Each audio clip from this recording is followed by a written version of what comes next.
आगाज करते हैं और शामिल करते हैं अब तक की अहम तरीन खबर शामिल करते हैं लोधरा से। मोहम्मद दिलावर की रिपोर्ट के मुताबिक लोधरा से 2 रोज कबल अगवा होने वाली बच्ची हुरैन बहावलपुर से बाजियाब। मुलजमान बच्ची को चिड़ियाघर के पास छोड़कर फरार हो गए। पुलिस ने नाकाबंदियों से मुलजमान के गिर्द घेरा तंग किए रखा। डीपीओ कामरान मुमताज ने सर्च ऑपरेशन की खुद निगरानी की।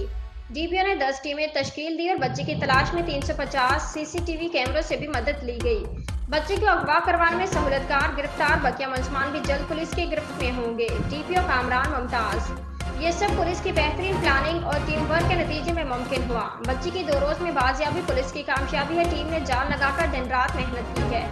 खुफिया तलब पर रात देर तक नाकाबंदी और सर्च ऑपरेशन किए गए। अगवाकार जहां मर्जी छुप जाएं, जल्द कानून की गिरफ्त में होंगे। डीपीओ कामरान मुमताज।